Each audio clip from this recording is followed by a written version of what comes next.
तो आदाब, नमस्कार, गुड इवनिंग, सत श्री अकाल। एक बार फिर आप तमाम लोगों का स्वागत है क्राइम तक की कहानी के इस एपिसोड में। उम्मीद है पूरी फैमिली अच्छी होगी, अपना और अपनों का ख्याल रख रही होगी। कहानी की शुरुआत इस एक तस्वीर से। ये एक special chopper helicopter US air force का, और इससे उतरते हुए यूएस के सोल्जर्स। ये तस्वीर पूरी दुनिया ने देखी। ये तस्वीर उस वेनेजुएला की राजधानी काराकस की है, और ये तस्वीर उस बिल्डिंग के ऊपर की है जिस बिल्डिंग के अंदर इसी वेनेजुएला के प्रेसिडेंट, राष्ट्रपति निकोलस मादुरो का घर था, और जहां से यूएस टीम उन्हें और उनकी पत्नी दोनों को किडनैप करके अपने साथ पहले वहां से समंदर के रास्ते, फिर प्लेन से स्पेशल अमेरिका लेकर आ जाती है। और ये तस्वीर अमेरिका पहुंचने के बाद की है, जब आंखों में पट्टी है, हाथ में पानी का एक बोतल है, कान में एयरफोन लगा हुआ है। ये वेनेजुएला के प्रेसिडेंट की तस्वीर है। एक देश के राष्ट्रपति के किडनैपिंग की कहानी है। वेनेजुएला के प्रेसिडेंट को प्रेसिडेंट इसलिए भी कह रहा हूं कि इलेक्शन हुआ, चुने गए। हालांकि बहुत सारे लोग डिक्टेटर भी कहते हैं, जुल्म भी किए अपने देश के लोगों पर, लेकिन अगर कायदे से देखें यूएन रेजोल्यूशन के हिसाब से, तो एक आज़ाद देश का एक आज़ाद प्रेसिडेंट, और उसको उसी के देश से अगवा कर अमेरिका अपने साथ अमेरिका ले गया। अब उसके ऊपर अमेरिका में मुकदमा चलेगा, क्योंकि अमेरिका ने, डोनाल्ड ट्रंप ने इल्ज़ाम लगाया कि निकोलस वो शख्स है जो ड्रग्स की तस्करी करता है, कोकीन, अफीम, जो बाकी सारी है, हीरोइन, अमेरिका में। तो वहाँ की संघीय अदालत में ये मुकदमा चलेगा। फिलहाल जेल में अब रखा जाएगा वेनेजुएला के प्रेसिडेंट और उनकी वाइफ, यानी कि फर्स्ट लेडी ऑफ वेनेजुएला। ये पूरा ऑपरेशन कैसे हुआ? अचानक वेनेजुएला की तरफ पूरी दुनिया की नज़र क्यों गई? निकोलस जो मादुरो है वो कौन है, और असल में वेनेजुएला क्या है? फिलहाल आज की अगर तारीख की बात करूं तो वेनेजुएला में अगर कोई अंडे खरीदने के लिए जाता है मार्केट में, तो मान लीजिए कि उसने 1 दर्जन अंडे लिए, 12, तो वहाँ अब आलम यह है कि एक तराजू पे अंडे को रखते हैं और दूसरे तराजू पे नोट रखा जाता है, वेनेजुएला की करेंसी। लोग छोटी मोटी चीज़ों को खरीदने के लिए भी बैग में वहाँ रुपए लेकर जाते हैं। उनकी करेंसी का वैल्यू इस कदर गिरा हुआ है। मतलब आप सोचिए कि किलो के हिसाब से करेंसी कोई सामान खरीदने के लिए। और कुछ साल पहले यही वो देश था जो दुनिया के 4 सबसे अमीर देशों में जिसकी गिनती हुआ करती थी। बहुत ज़्यादा पुरानी बात नहीं है, सिर्फ 50-60 साल पुरानी बात। दुनिया के टॉप 4 कंट्री में आता था ये देश अपनी अमीरी के लिए। असल में इसकी तकदीर तब पलटी जब 1950 में पहली बार ये पता चला कि वेनेजुएला के पास काला सोना, यानी कि तेल का भंडार है। तब सेकेंड वर्ल्ड वॉर लगभग ख़त्म होने वाला था। पूरी दुनिया में एक तरह से आर्थिक मंदी थी, और उसी दौरान में जब दुनिया में उथल पुथल था, जंग लड़ी जा रही थी, जंग में बहुत सारे पैसे खर्च हुए, तो वेनेजुएला को पता चला कि उसके यहाँ तेल के कुएं हैं, बेपनाह तेल का भंडार है। फिर क्या था, वेनेजुएला की किस्मत चमक गई। धीरे धीरे पता चला कि वेनेजुएला के पास इतना तेल है जो सऊदी अरब के पास भी नहीं है, मतलब जो बाकी के बड़े बड़े देश हैं। अब जब इस तेल का, काला सोना का पता चला, अचानक वेनेजुएला की किस्मत पलट गई। अब उन्होंने तेल के जरिए बेपनाह, सरकार ने पैसे कमाए, लोगों को पैसे मिले। इसके बाद वहाँ सरकारी चीज़ों के नाम पर फ्री चीज़ें लोगों को, वहाँ के नागरिकों को देना शुरू कर दिया गया। 60 का वो दौर था जब कहते हैं वेनेजुएला की सड़कों पर सिर्फ लग्जरी कारें दौड़ा करती थी, मतलब आम लोगों के पास भी ऐसी कारें थी। बाद में फिर वेनेजुएला के तेल के भंडार के बारे में पता चला तो सऊदी अरब, ईरान, ये वो देश थे जिनके पास खुद अपने तेल के भंडार थे। इन लोगों ने मिलकर एक ऑर्गेनाइजेशन बनाया कच्चे तेल को इंटरनेशनल मार्केट में बेचने के लिए। इत्तेफाक से 1970 में तेल का भंडार तो पता चल चुका था 50 में। अब वेनेजुएला की किस्मत चमक गई थी, लेकिन 1970 में ये हुआ कि पूरी दुनिया में तेल का संकट आ गया और कीमतें तेल के आसमान छूने लगी।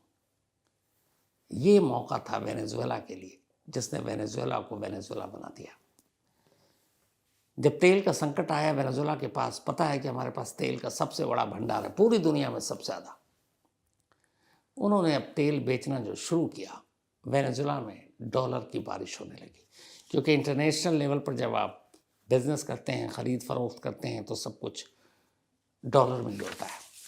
तो ये वो दौर था जब तेल संकट ने वेनेजुएला को देखते ही देखते डॉलर की वहाँ बारिश होने लगी। लोग रईस छुट्टियाँ मनाने के लिए लोग वहाँ वेनेजुएला के बाहर हर छोटी छोटी चीज़ों पर कहीं और, मियामी से लेके स्विट्ज़रलैंड कहीं निकल लेते थे। इतने मतलब इतनी दौलत थी उनके पास। पूरी दुनिया में वेनेजुएला उस दौर में सबसे महंगे स्कॉच और विस्की और शैंपेन खरीदने वाला दुनिया का सबसे बड़ा देश बन चुका था, खरीदार करने वाला बाहर के देशों से, जहाँ जहाँ से ये महंगे शैंपेन और विस्की आते थे, क्योंकि लोगों के पास पैसे इतने थे। और फिर इसी पैसों की वजह से और तेल के भंडार की वजह से लोगों को लगा कि अब काम वाम करने की ज़रूरत तो है नहीं, बेपनाह दौलत है, इतना तेल है कि पुश्तें खाएंगी। इन चीज़ों ने वहाँ के लोगों को भी धीरे धीरे बाकी काम करने की तरफ से एक तरह से दिल उनका उचट गया। उन्होंने कहा रहने दो, हमारे पास बहुत कुछ है। उस ज़माने में तब प्रति व्यक्ति आय वहाँ दुनिया में टॉप 5 में जितनी थी, उसमें इनकी वेनेजुएला की गिनती हुआ करती थी। 1976 में फिर सरकार ने ये देखा कि इतना कुछ तेल का भंडार है, तब उन्होंने तेल के भंडार को नेशनलाइज कर दिया और फिर एक तेल कंपनी बनाई, PDVSA, और इसी के ज़रिए अब तेल पूरी दुनिया में बेचा जाने लगा। लेकिन अचानक अमीर बना ये देश फिर अचानक कंगाली के कगार पर भी धीरे धीरे चला गया। उसकी वजह ये थी वहाँ की सरकार, वहाँ की पॉलिसी, वहाँ की नीतियाँ और वहाँ के लोगों को मुफ्त की चीज़ें जब सरकार देने लगी, लगा इतना पैसे का हम क्या करेंगे, और वहाँ के लोग जिन्हें लगा कि इतने पैसे हैं काम करके क्या करेंगे। तो हुआ ये कि अब वेनेजुएला जितनी तेज़ी से अमीर बना, उन्होंने अब अपनी पूरी ताकत सिर्फ तेल निकाल कर, मतलब तेल को ही सब कुछ बना दिया। बाकी जो सारी इंडस्ट्री, फैक्ट्री, बाकी बिजनेस, खेती बाड़ी, इन सब की तरफ से एकदम आंखें फेर ली और सारा कुछ तेल पर, कि बस तेल बेचो, ज़िंदगी ऐश से काटो, तेल बेचो, ऐश करो। और लोगों की भी यही सोच थी। तो अब पूरी तरीके से ये सिर्फ तेल पर डिपेंडेंट थे। अब लेकिन जब आपके पास अपना अनाज नहीं, फल नहीं, सब्जी नहीं, कुछ ना उगा रहे हैं, ना बना रहे हैं, फैक्ट्री नहीं, तो आप क्या करेंगे? तो आप दुनिया से खरीदेंगे। तो अब खाने पीने की बेसिक चीज़ें तक वेनेजुएला दुनिया से खरीदने लगा। तेल से डॉलर आता, लेकिन ख़रीदने के लिए भी आपको डॉलर में पेमेंट करना पड़ता। तो धीरे धीरे अब तेल के बदले में सामान खरीदा जाने लगा। इससे थोड़ी बहुत अब अमीरी कम होने लगी। फिर 1999 के बाद सरकार ने इतनी सारी स्कीम निकाल दी कि उनका एक अच्छा खासा बजट, जो तेल से पैसे आते थे, आम लोगों को फ्री में जाने लगा। फिर धीरे धीरे ये हुआ कि उसी दौर में इंटरनेशनल मार्केट में तेल की कीमतें गिरने लगी। अब जो तेल सपोज वो अगर $10 के हिसाब से बेच रहा था, जब इंटरनेशनल मार्केट में उस गिरी, तो वेनेजुएला का भी ये झेलना पड़ा। और फिर आलम ये हुआ कि अब तक जिस तेल से पैसे आ रहे थे इंटरनेशनल में मार्केट में, उसका वैल्यू गिरा। तो अब इतने कम पैसे आने लगे कि वेनेजुएला की गवर्नमेंट को अपने एम्प्लॉय को देने तक के लिए पैसे नहीं बचे। फिर बाद में इन्होंने ये भी किया कि जो इनकी तेल की कंपनी बनाई थी PDVSA, इसमें सरकार ने जो प्रोफेशनल लोग थे, इंजीनियर और बाकी सारे लोग, उन सबको बाहर निकाला कि तेल है, इसके बाद कोई ज़रूरत नहीं है। अपने रिश्तेदारों को, सरकार में बैठे हुए लोगों को, चापलूसी करने वाले लोगों को टेक्निकल डिपार्टमेंट में ऊंचे ऊंचे पदों पर बैठा दिया। और जिससे ये हुआ कि तेल जो निकालने का और उसको रिफ़ाइन करने का बाकी चीज़ें थी, क्वालिटी ख़राब होती गई। और फिर धीरे धीरे ये सारी चीज़ें बंद होने लगी। असर ये हुआ कि वेनेजुएला की पूरी GDP एक तरह से ख़त्म हो गई। और फिर करप्शन इतना वहाँ की सरकार में कि लास्ट में महंगाई आसमान छूने लगी, करेंसी के रेट गिर गए। फिर अमेरिका ने बहुत सारी बंदिशें लगा दी, एक रोकिए कि अब वेनेजुएला से कोई तेल भी नहीं खरीदेगा। तो जो वेनेजुएला कभी करीब 2012 की बात करूं, वेनेजुएला की जो GDP थी $372.59 बिलियन, 372.59 बिलियन GDP हुआ करती थी। जो 2020 में गिरकर सिर्फ $43.79 बिलियन रह गई, इनकी पूरी जीडीपी। तो आप इससे अंदाज़ा लगाते हैं कि ये देश कहाँ से कहाँ पहुँच गया। अब ये सारी चीज़ें जब गिरी, करेंसी के वैल्यू गिर गए, तेल बेचने पर, ख़रीदने पर। जैसे अब हम मतलब भारत भी वेनेजुएला से तेल नहीं खरीदता क्योंकि रोक लगी हुई है। तो इन सारी चीज़ों ने कंगाली के दौर पर खड़ा कर दिया। लेकिन तेल का भंडार इतना कि वेनेजुएला आज भी नंबर 1 कंट्री है पूरे दुनिया में जो सबसे ज़्यादा जिसके पास तेल है। अगर सिर्फ तेल की बात करें, इस वक्त वेनेजुएला में तेल का जो भंडार है 300 अरब बैरल, 300 अरब बैरल पहले नंबर पर है ये अभी भी इस वक्त 2026 में। दूसरे नंबर पर है सऊदी अरब जिसके पास 260 अरब बैरल तेल है, मतलब वेनेजुएला से भी कम है सऊदी अरब। तीसरे नंबर पर ईरान है, इसके पास 200 अरब बैरल तेल का खजाना है। चौथे नंबर पर इराक है 145 अरब। पांचवें नंबर पर रूस 110 अरब और छठे नंबर पर कुवैत 100 अरब। सोचिए, पहले नंबर पर रहते हुए वेनेजुएला की पूरी इकोनॉमी गिर गई, सब कुछ खत्म। लेकिन सवाल ये कि इसी वेनेजुएला की इस इकोनॉमी हालत और इतना तेल का भंडार सब कुछ होते हुए वहाँ के प्रेसिडेंट को किडनैप करने की ज़रूरत ट्रंप को क्यों पड़ी? और क्या ये अमेरिका की दादागिरी नहीं है? एक आज़ाद देश, उस आज़ाद देश की चुनी हुई एक सरकार और उसके प्रेसिडेंट और उसकी वाइफ को आप किडनैप कर रहे हैं। तो ऑपरेशन की कहानी इसके बाद क्यों हुआ ऐसा? असल में जब से ट्रंप आए हैं दोबारा, उनका ये कहना है कि जो वेनेजुएला की सरकार है, खासतौर पर इसके प्रेसिडेंट, ये ड्रग की तस्करी में इन्वॉल्व है और अमेरिका में ड्रग की तस्करी करते हैं। इससे अमेरिका को बड़ा नुकसान हो रहा है, अमेरिका के लोग ड्रग्स के आदी होते जा रहे हैं और इसी वजह से इस सरकार से कहा गया कि भैया आप छोड़ो, दूसरी कोई नई सरकार आए। लेकिन जो एक्सपर्ट्स हैं उनका कहना है कि असल में मामला ये नहीं है। मामला ये कि अमेरिका की भी इकोनॉमी बड़ी अच्छी नहीं है, वहाँ के भी हालात आपको पता है आजकल कैसे चल रहे हैं। अमेरिका को ये भी पता है कि वेनेजुएला के पास दुनिया का सबसे बड़ा तेल भंडार है। आपको याद होगा इराक में जो हुआ कि सद्दाम हुसैन और ये कि केमिकल वेपन, उसके नाम पर इराक पे हमला, फिर इराक पे कब्जा, फिर अमेरिका ने अपनी मनपसंद की वहाँ सरकार बनाई। आज भी कठपुतली सरकार इराक की अमेरिका के इशारे पर काम कर रही है और अमेरिका को जो चाहिए था तेल का भंडार वो मिल गया। अब वो वहाँ के तेल को अपने मर्जी के हिसाब से निकालता है, बेचता है। जो इराक तीसरे चौथे नंबर पर है उस पर अमेरिका ने ये किया, और जिसके पास दुनिया में सबसे ज़्यादा तेल का भंडार है उसको कैसे छोड़ देगा? तो इसीलिए इस लैटिन अमेरिका देश पर ट्रंप की नज़र थी। उन्हें पता था यहाँ तेल का भंडार है और इस तेल के भंडार के बीच में आ रहा था यहाँ का प्रेसिडेंट, तो फिर क्यों छोड़ा जाए? बहाना बनाया गया ड्रग तस्करी, बहाना बनाया गया बाकी चीज़ें, लेकिन असली खेल सारा तेल का है। अब अमेरिका ने खुद कहा है कि वो वेनेजुएला में जो तेल की तमाम कंपनियां हैं, जो तेल के रिफाइन और बाकी चीज़ें हैं, निकालने से लेके बेचने तक का, अब वो खुद करेगा वहाँ की एक नई सरकार के ज़रिए। मतलब कंट्रोल उसके हाथ में होगा। अमेरिका के पास अपना भी तेल का भंडार है लेकिन वो यूज़ नहीं कर रहा है, वो दुनिया के भर के कर रहा है। तो अब वेनेजुएला के तेल के भंडार पर अमेरिका की नज़र है और निकोलस मादुरो जो वहाँ के प्रेसिडेंट, ये रोड़ा थे। तो अब इसे हटाना था, तेल के भंडार पर कब्जा करना था, तो इसके लिए क्या किया जाए? तो अमेरिका ने एक प्लान बनाया और इस पे काम शुरू हो रहा था बहुत पहले से, लेकिन अगस्त में सीरियसली इस ऑपरेशन पे काम शुरू हुआ अगस्त 2025। निकोलस मादुरो की सरकार को गिराना और वहां अपनी कठपुतली सरकार, सेम इराक जैसी। सबसे पहले CIA की टीम को भेजा गया। अच्छा, 2019 के बाद से ही रिश्ते अमेरिका और वेनेजुएला में इतने ख़राब हैं कि अब वहाँ पे कोई एम्बेसी नहीं है।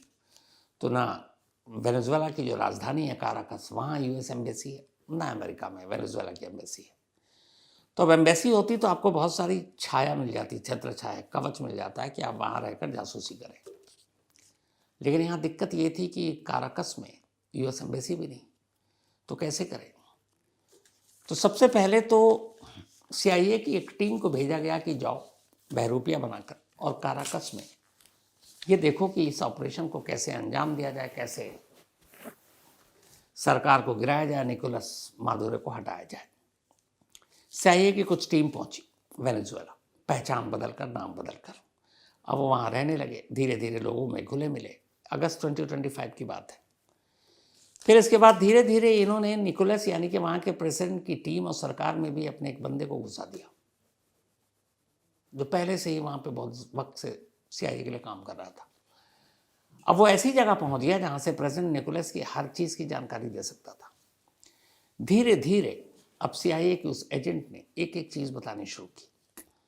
उसने ये बताया कि निकोलस क्या पहनते हैं, क्या खाते हैं, कब उठते हैं, कब सोते हैं, उनके जो पालतू जानवर हैं उनके नाम क्या है, कौन कौन मिलता है, डेली का रूटीन क्या है, मतलब सुबह कहाँ आते हैं, दोपहर कहाँ होते हैं, शाम को कहाँ जाते हैं, रात को कहाँ होते हैं। और अमेरिका के साथ रिश्ते ख़राब होने के बाद से पिछले 1-2 सालों से निकोलस का रूटीन था कि वो हर रात एक जगह पर नहीं रुकते थे, न सोते। मतलब 10 दिन में 6-8 जगह बदलना तय था। तो ये भी बताया गया कि वो एक जगह पर, एक बिल्डिंग में, एक इमारत में नहीं रुकते, अलग अलग जगह बदलते हैं। तो ये सारी जानकारी जुटानी शुरू की गई, एक एक चीज़ वहाँ के स्टाफ के बारे में, सिक्योरिटी गार्ड के बारे में। अच्छा, निकोलस के पास जो अपने सिक्योरिटी पर्सनल गार्ड थे, सिक्योरिटी, वो सब क्यूबा के थे, क्योंकि क्यूबा के साथ बड़ा पुराना रिश्ता रहा है। तो CIA ने सारी जानकारी दी, फिर वो जगह बताई कि जहाँ जहाँ पर 6-8 दिन 10 दिनों में निकोलस होते हैं।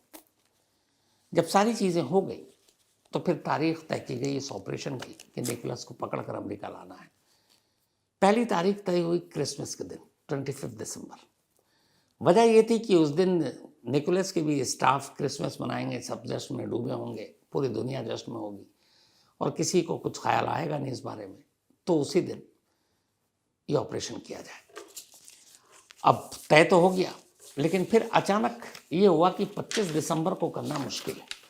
उसकी वजह ये थी कि उस दिन मौसम थोड़ा ख़राब था, बादल, और जिन्हें ऑपरेशन को अंजाम देना था उनका ये कहना था कि मौसम जब साफ होगा तभी होगा।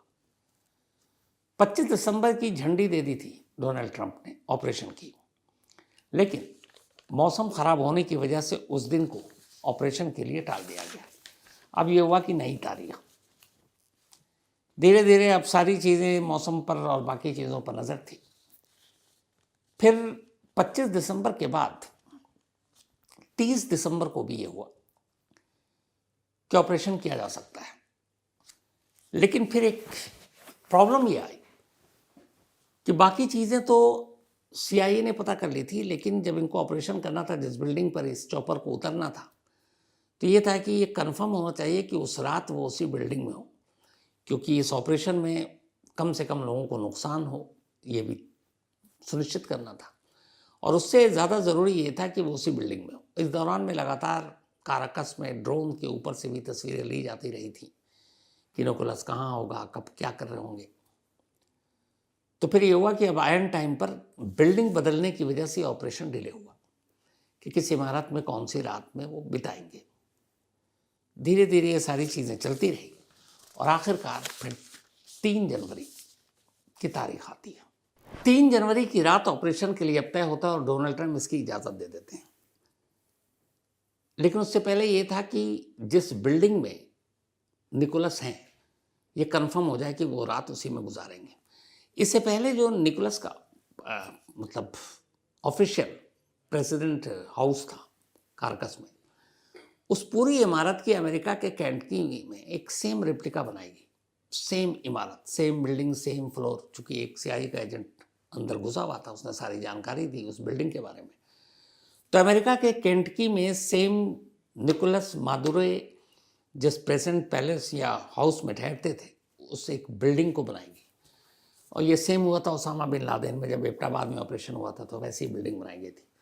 और उस बिल्डिंग को बनाने के बाद वहाँ बाकायदा उन लोगों ने रिहर्सल किया जिन्हें इस ऑपरेशन में शामिल होना था, जो अमेरिका नेवी, सील्स, कमांडो, ये सारे लोग। तो वहाँ उसकी पूरी रिहर्सल, सारी प्रैक्टिस हो गई। 3 जनवरी को पता चला कि जिस प्रेसिडेंट पैलेस में वो रुका करते हैं वो रात वहीं ठहरेंगे।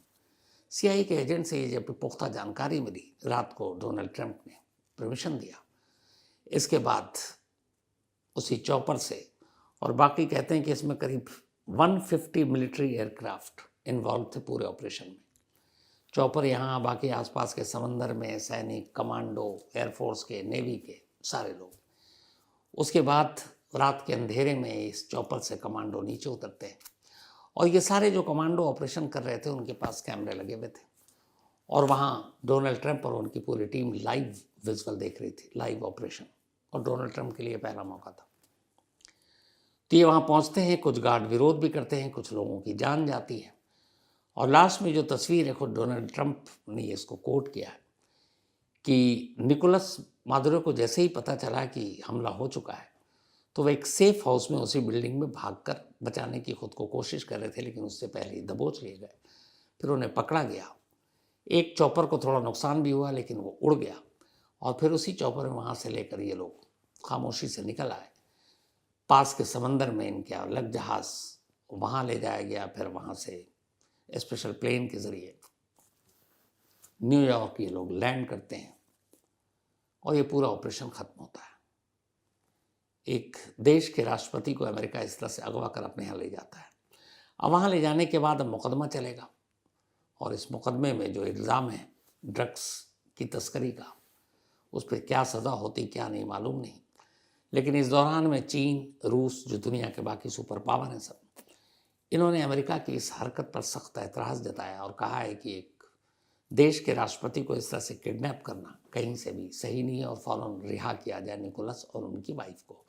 यहाँ तक कि यूनाइटेड नेशन के जनरल सेक्रेटरी ने भी इस हरकत को अमेरिका की उसकी आलोचना की है और कहा यह गलत है। यूएन के रेजोल्यूशन के हिसाब से किसी देश में घुसकर किसी देश की चुनी हुई सरकार के मुखिया को आप ऐसे उठाकर नहीं ले जा सकते। लेकिन अमेरिका है, उसकी अपनी दादागिरी है। यहाँ तक कि डोनाल्ड ट्रंप ने इस पूरे ऑपरेशन के लिए अमेरिकी कांग्रेस से भी इजाज़त नहीं ली, उन्हें बताया तक नहीं। उधर वेनेजुएला में उम्मीद के खिलाफ वहाँ लोग इस एक्ट के खिलाफ विरोध प्रदर्शन में अमेरिका के, मतलब एक था कि शायद डिक्टेटर निकोलस के लिए उतनी हमदर्दी नहीं होगी, लेकिन अब लोग जिस तरीके से हुआ उसके भी खिलाफ। और ये अमेरिका ने पहली बार ऐसा नहीं किया, इससे पहले पनामा में भी ऐसे ही कर चुका है। बाकी देशों में तो गुंडागर्दी, दादागिरी, ये सारी चीज़ें आप हम देखते आए, चाहे वो इराक हो, चाहे वो सीरिया हो, ईरान वाला देख लीजिए, इससे पहले अफ़गानिस्तान हो, तो और भी उधर के देशों में। लेकिन यहाँ एक देश के राष्ट्रपति को यूँ किडनैप करके ले जाना, मतलब सीधे सीधे एक तरह से एक जंग का ऐलान भी इसे कह सकते हैं। हालांकि वेनेजुएला पलटवार करेगा इसकी उम्मीद कम है, और अब अमेरिका वहाँ अपनी एक कठपुतली सरकार चलाएगा, और आने वाले वक्त में दुनिया के सबसे बड़े तेल भंडार पर अमेरिका का कब्जा होगा। ये है दादागिरी। तो इसके साथ ही आज की कहानी में इतना ही। अब आपसे मुलाकात होगी कल रात 9 बजे किसी नई कहानी के साथ। तब तक अपना और अपनों का ख्याल रखिएगा। Thank you very much.